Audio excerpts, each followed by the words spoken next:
warahmatullahi wabarakatuh.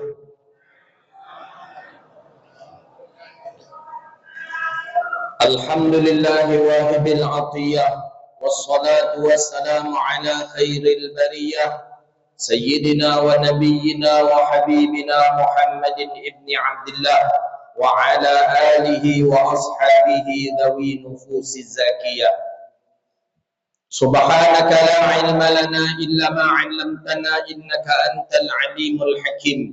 Rabbi yassir wa la tu'assir, ya Rabbi tammim bi khair. Kita memuji Allah dengan mengucapkan alhamdulillahi rabbil alamin. Dengan izin Allah kita bisa duduk di tempat yang mulia ini. Kita berdoa kepada Allah, mudah-mudahan selama duduk di tempat ini Allah ampuni dosa kita. Amin. Allah terima amal ibadah kita, Allah jauhkan kita dari bala dan wabah, amin ya rabbal alamin. Salawat dan salam ke Nabi yang agung, Nabi yang mulia, Sayyidina Rasulullah Muhammad sallallahu alaihi wasallam. Allahumma salli ala Sayyidina Muhammad wa ala alihi wa sahbihi ajma'in. Ketua RW yang kami hormati beserta Ketua RT yang hadir, pengurus masjid, imam Bilal dan khatib, bapak ibu, hadirin wal hadirat, calon jamaah haji, jamaah calon haji, duyufur rahman yang dimuliakan Allah subhanahu wa ta'ala. Perjalanan haji adalah perjalanan mulia, perjalanan hidayah. Saking mulianya perjalanan haji, Nabi sudah katakan dalam satu buah hadis, ketika jamaah haji mulai berangkat, ia dari rumahnya sampai dia balik ke rumahnya kembali 40 hari. Ada jaminan di situ. Apa jaminan Allah subhanahu wa ta'ala? Allah jamin ampuni segala dosanya. Mulai dari dia keluar dari rumahnya dihitung dengan ibadah. Walaupun sampai di Makkah tidur, walaupun sampai di Madinah tidur, sudah dihitung orang yang beribadah. Karena dari awal niatnya sudah ibadah. Bukan berarti kita ke Makkah itu dengan tujuan untuk membanggakan diri, tidak.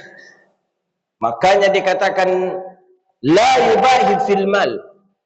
Kita tidak boleh membanggakan harta, membanggakan ibadah dengan harta. Hati-hati kita. Ketika sampai di sana nanti, baru saja yang tujuan ke Madinah. Saya tahun kemarin saya berangkat, Pak. Baru 1 hari, 2 hari sampai di sana, hampir 85% jamaah sudah mengirim barang kiriman pulang ke Indonesia. Lebih dulu barangnya sampai pada pak ibunya sampai. Padahal haji belum lagi, masih di Madinah baru. Itu ada kargonya dibuka. Dan itu setiap lorong-lorong jalan di Madinah tuh ada standby di sana mobil ekspedisinya. Dan itu jemaah nggak mikir lagi, sampai di Makkah kita nggak usah mikir oleh-oleh, kece-inyo. Tiba sampai di Makkah meledak-ledak juga kopernya pulang. Nah, makanya dari awal niat kita perbaharui niat kita. Maka jamaah ini kadang kalau nitip tu nitip doa sajalah, Bu. Enggak usah nitip. Kau nak boleh gencu dari Mekah juga dititip. Padahal sebanyak tu juga gencu tu di situ. Nah, gencu tahu gencu? Lipstick. Tu bahasa kampung Ustaz Yasri tu gencu tadi. Jadi ibadah pertama niat.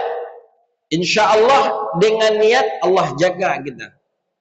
Itu pertama. Maka dalam hadis apa? Innamal a'malu binniyat.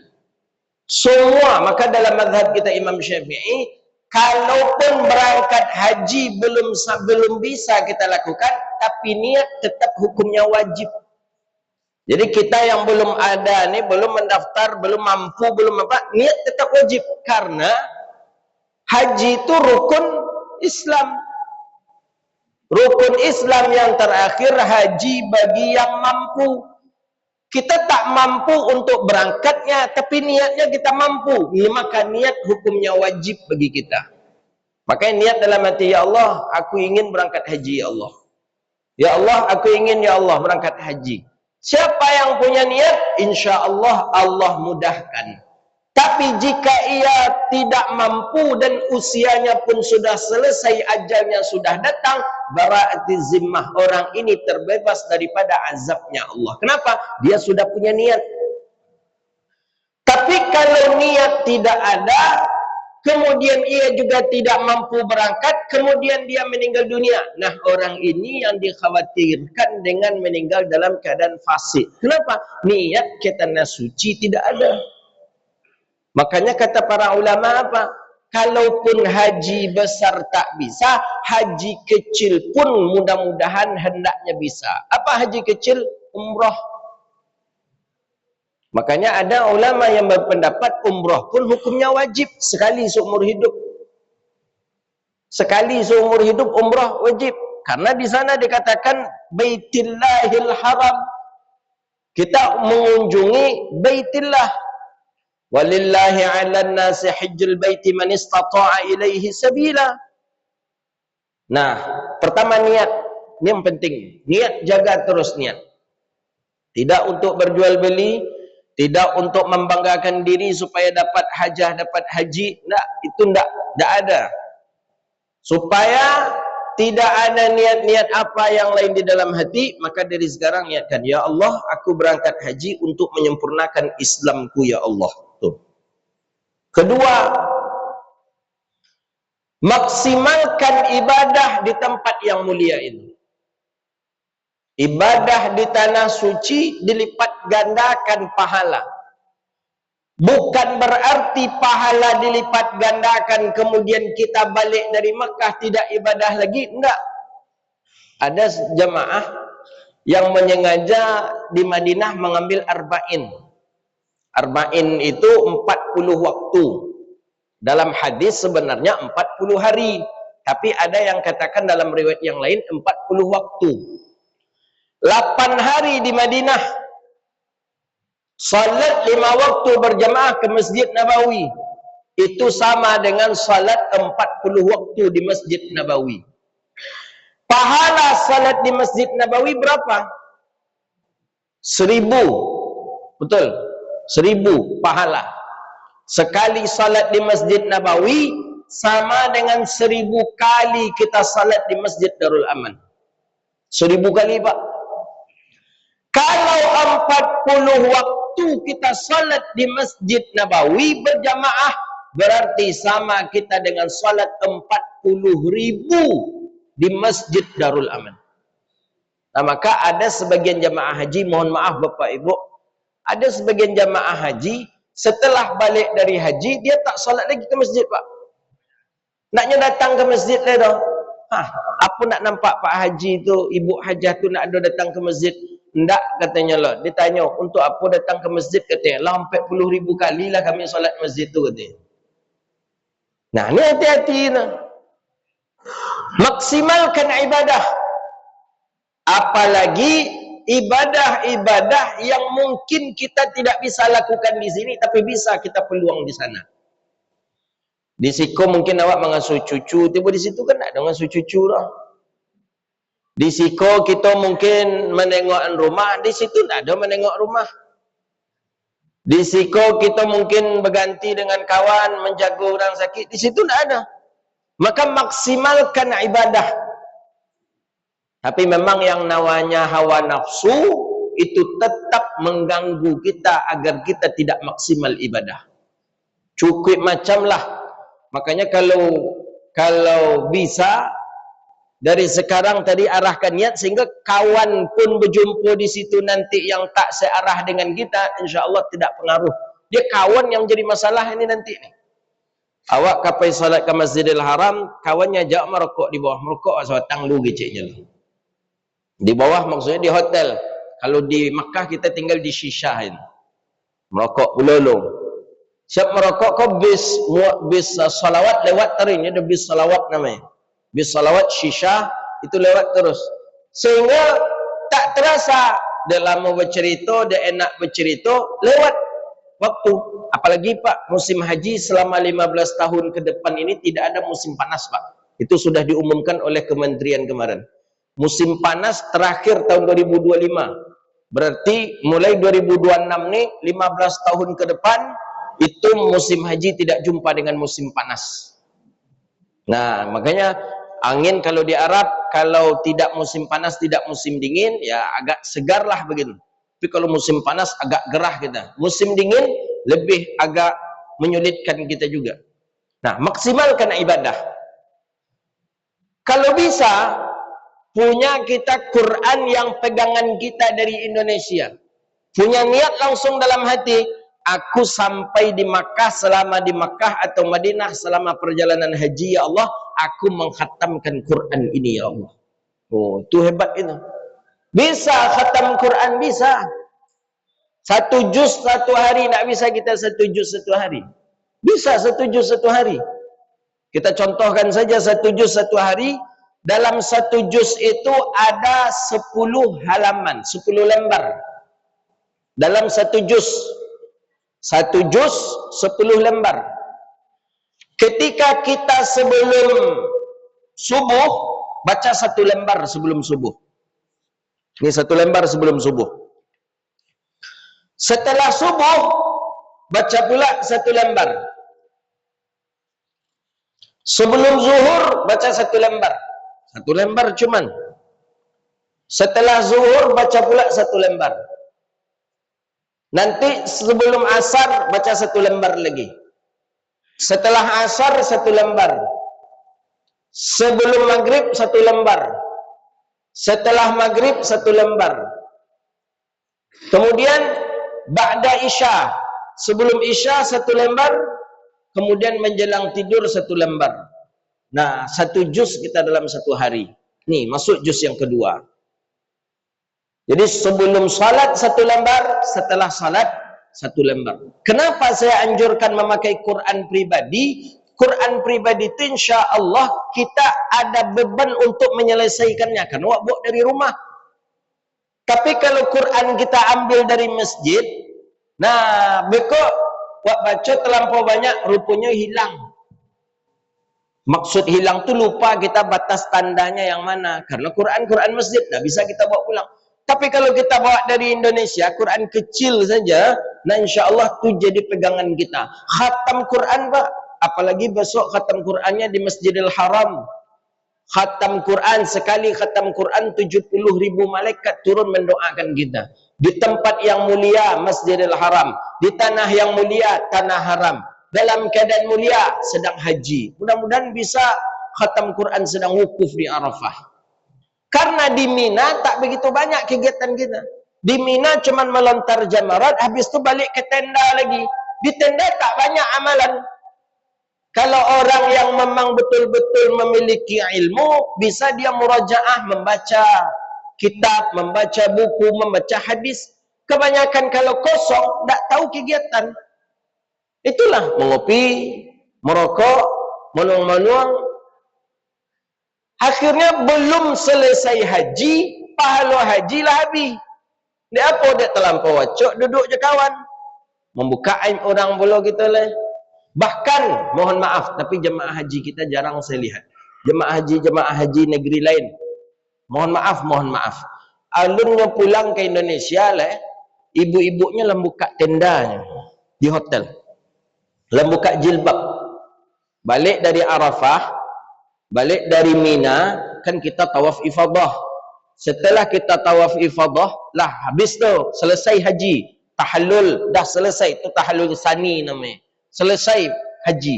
Tiba di hotel, mohon maaf, ibu-ibu tadilah buka jilbab. Lah nampak rambutnya. Dan apa-apa tadilah memakai sarawah Hawaii dia telutui. Tak malu duduk-duduk di pelataran hotel, duduk-duduk di gang-gang hotel, orang lewat di situ. Kamu kalau jemaah dari Riau mau nasihati, kenapa petugas haji waktu itu? Kalau ada jemaah dari Riau, kamu tahu jemaah dari Riau, kamu nasihati, kamu panggil pembimbing ibadahnya. Alun pulang ke Indonesia, lebih pahala haji di situ. Nah ini tidak kita inginkan. Ini bagaimana betul-betul pahala haji kita tadi itu kekal. Karena orang yang dipanggil ke situ itu adalah orang-orang yang mulia. Sudah tadi disebutkan oleh Ustaz, labbaika, labbaika ya Allah. Bukan sembarangan orang yang membaca labbaika. Orang yang diundang ke situ tidak pula orang yang kaya. Banyak je orang kaya tapi tak sampai ke situ. Banyak juga orang yang mampu tapi tak sampai ke tempat yang mulia. Tapi ini alhamdulillah Allah kategorikan kita kepada labbaika. Maka dalam ayat tentang haji itu apa? Min fajjin amiq. Semua kita yang sudah ditakdirkan dipanggil oleh Allah bisa kita datang ke sana. Maka pertama niat. Kedua maksimalkan ibadah di tempat itu. Maksimalkan ibadah. Wabil khusus tadi supaya bisa kita lebih banyak amalan pahala. Nah, bawa Al-Quran pribadi walaupun Quran kecil. Nah, kemudian yang ketiga, dalam Al-Quran kan sudah dikatakan la rafatha wala jidala wala rafasa wala fusuqa wala jidala fil hajj. Ibadah yang paling banyak ujiannya Bapak Ibu haji. Maka dari sekarang ingat, Nabi sudah katakan al-jihadu lin nisaul hajj. Jihad bagi perempuan itu adalah haji. Berarti tanda haji itu banyak halangan dan rintangan. Ibu-ibu nanti di sana mungkin jumpa dengan nasi yang lah malam tadi baru tiba. Atau mungkin nanti berjumpa juga mungkin dengan makanan yang ya kadang mungkin nak tolok dawak memakannya. Nah, kalau kita tak ingin memakannya, tak usah mencaci makanan, tinggalkan saja. Jangan sampai awak sampai ni nak lama dah. Dia merdeka ke? Ni bereknya haji ke? Haji itu paling banyak ibadah, paling banyak halangan dan rintangannya haji.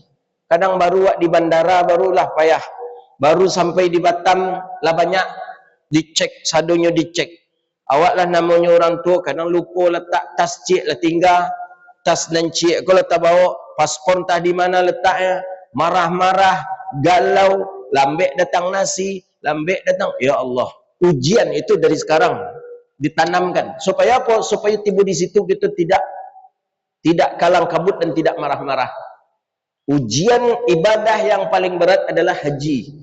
Ujian yang paling banyak, ibadah yang paling banyak tantangannya haji. Apalagi di zaman Nambo Patang, ya Allah ya Rahman Rahimin. Ada bapak ibu yang jamaah haji 2025, anak yang terpisah dengan orang tua. Ada jamaah dari Jawa, anaknya, amaknya buta, nak nampak. Anak tadilah mengawani amaknya untuk pergi haji. Ini gara-gara syarikah berbeda nih Ustaz. Gara-gara syarikah waktu itu kan ada 7 syarikah. Rupanya ya Allah, berbeda hari berangkat amak ju anak ke Mekah. Amak berangkat duluan ke Mekah, anak masih tinggal di Madinah. Itu tak boleh sama berangkat, Pak. Itu gara-gara syarikah itu. Suami istri terpisah hotel. Ya Allah, memang berat ujian. Bahkan ada yang dari maghrib sampai di Makkah, sampai subuh besoknya belum dapat hotel. Bayangkanlah awak sedang memakai ihram, karena dari Madinah mengambil miqat di Bir Ali, awak pakai ihram, hotel lalu tahu di mana, kemana-mana merik koper. Berat ujian. Kalau tidak ditanamkan dari Indonesia bahwa ibadah haji, ibadah yang berat ujian, tiba di situ mengamuk-ngamuk kita, Pak.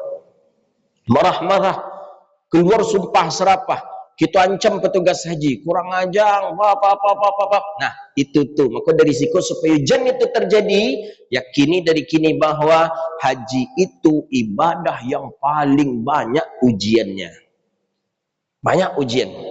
Belum lagi sampai di Arafah, tenda entah di mana-mana. Orang banyak jutaan manusia, 5 juta manusia yang haji. Tahu tenda, awak pula menunggu auto untuk berangkat ke Musdalifah dan Mina setelah maghrib. Bahkan ada yang sampai subuh besoknya alun je bergerak ke Musdalifah. Nah, tu ujian itu. Kalau mengamuk-ngamuk, alun pulang lah habis pahala haji gitu. Nah, itu dia. Makanya nasihat ambo selalu kepada orang yang haji, niat luruskan, kedua maksimalkan ibadah. Nah, yang ketiga tadi, Fahami dan yakini bahwa haji adalah ibadah yang paling banyak ujiannya. Paling banyak ujiannya. Alun berkole, ya Allah ya Arhamar Rahimin. Banyak ujian. Mungkin dengan uangnya, mungkin dengan makanannya, mungkin dengan hotelnya yang AC-nya kurang dingin, mungkin dengan hotelnya yang tak ada wifi, mungkin dengan hotelnya yang yang tersumbek hammamnya, WC-nya, toiletnya. Ingat-ingat, setiap ada masalah, ingat kajian kita malam ini. Haji ibadah yang paling tinggi ujiannya. Maka Nabi sebut dengan apa? Sama dengan jihad. 3 itu. Bagi kita yang belum haji bagaimana? Apakah kita tak bisa mendapatkan pahala haji? Bisa. Orang yang tidak bisa ke Mekah, ia bisa mendapatkan pahala haji. Nabi sudah katakan, di antara amalannya apa kata Rasulullah dalam hadis sahih. Riwayat Sayyidina Jabir bin Abdullah. Kata Rasulullah sallallahu alaihi wasallam, "Iza tawadha al-ard", apabila seorang hamba berwuduk dia di rumahnya, fa ahsinul wudu', dia baguskan wuduknya, wa yamshi ilal masjid, kemudian ia berangkat ke masjid, liu'addil faraid, untuk menunaikan salat fardu, falahul hajj, maka bagi orang itu mendapatkan pahala haji. Nah ini dia. Maka ini dikatakan dengan wahadzal hajju lil fuqara, inilah hajinya orang miskin. Ingat tu. Awak yang tak bisa ke Mekah berangkat haji, kita yang belum bisa ke Mekah berangkat haji, dapatkah kita pahala haji? Dapat. Caranya bagaimana? Nabi ajarkan dalam hadis sahih. Berwuduk di rumah, bersuci di rumah, berangkat ke masjid untuk salat fardu. Maka Nabi katakan falahul hajj, maka bagi orang itu mendapatkan pahala haji. Jadi awak kon ni berapa kali awak ingin haji dalam sehari bisa apa? Ingin 5 kali kita haji dalam sehari bisa. Caranya bagaimana? Berwuduk di rumah, jangan di masjid berwuduk. Berwuduk di rumah kata Nabi. Syaratnya suci mesti di rumah, bukan di masjid. Makanya tempat wuduk masjid ini untuk orang musafir atau untuk orang yang batal wuduknya.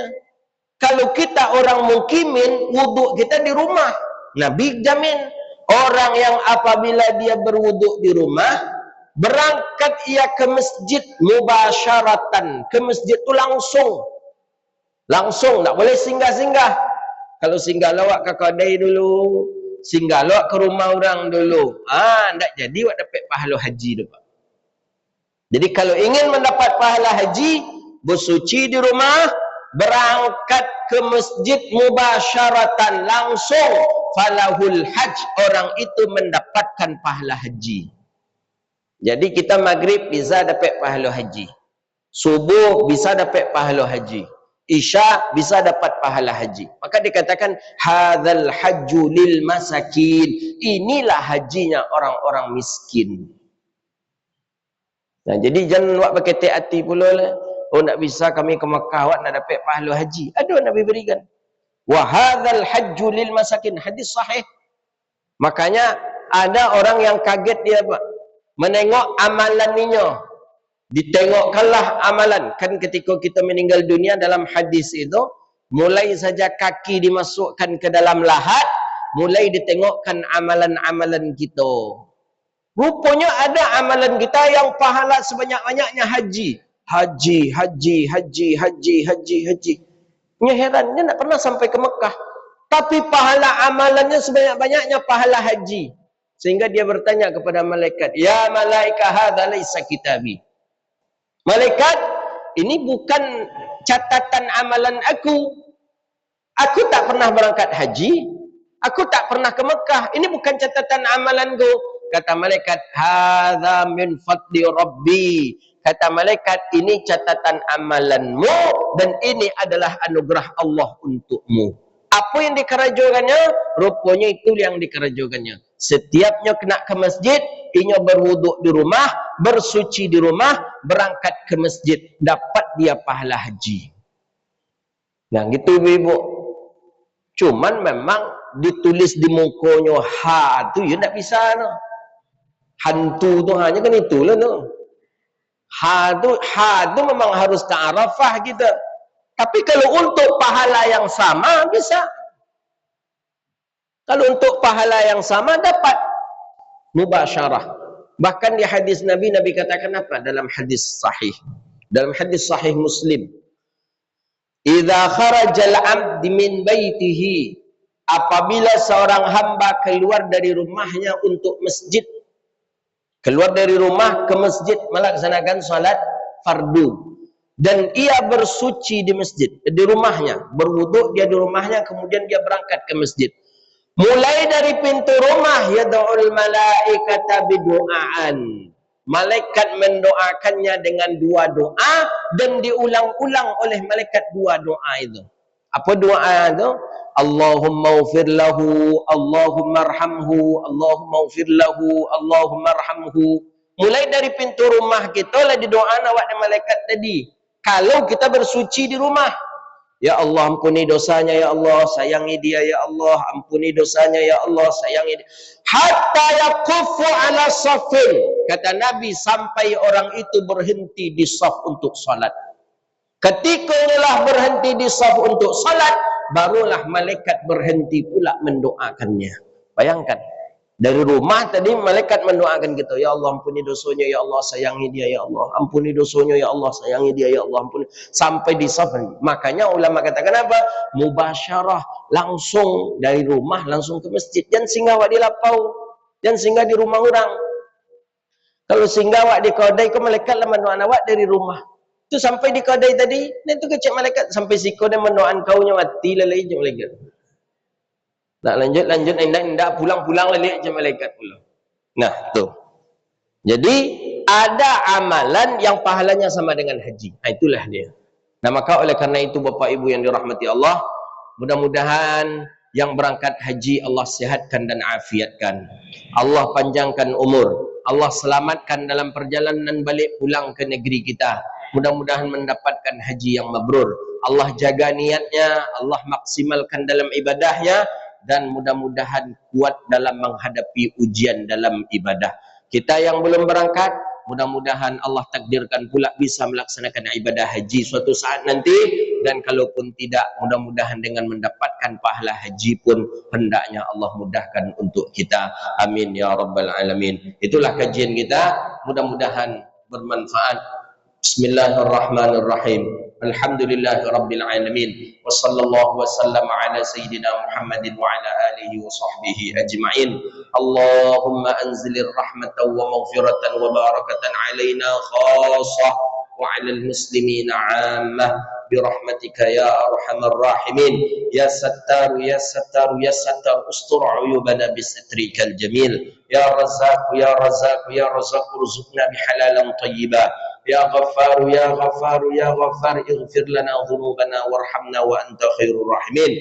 Allahumma rzuqna lil hujjaji hajjan mabrura wa sa'yan mashkura wa zanban maghfura wa amalan mutaqabbala. Allahumma sallim fi safarihim, Allahumma taqabbal fi a'malihim, Allahumma istajib du'aahum ya rabbal alamin. Rabbana zalamna anfusana wa illam taghfir lana wa tarhamna lanakunanna minal khasirin. Rabbana atina fid dunya hasanah wa fil akhirati hasanah wa qina adzabannar. Allahumma khtim lana ya Allah bi husnil khatimah ولا تختم علينا يا الله بسوء الخاتمة. وصلى الله على سيدنا محمد وعلى آله وصحبه أجمعين. سبحان ربك رب العزة عما يصفون والسلام على المرسلين والحمد لله رب العالمين. السلام عليكم ورحمة الله وبركاته. Waalaikumsalam warahmatullahi wabarakatuh. Terima kasih. Semoga sampai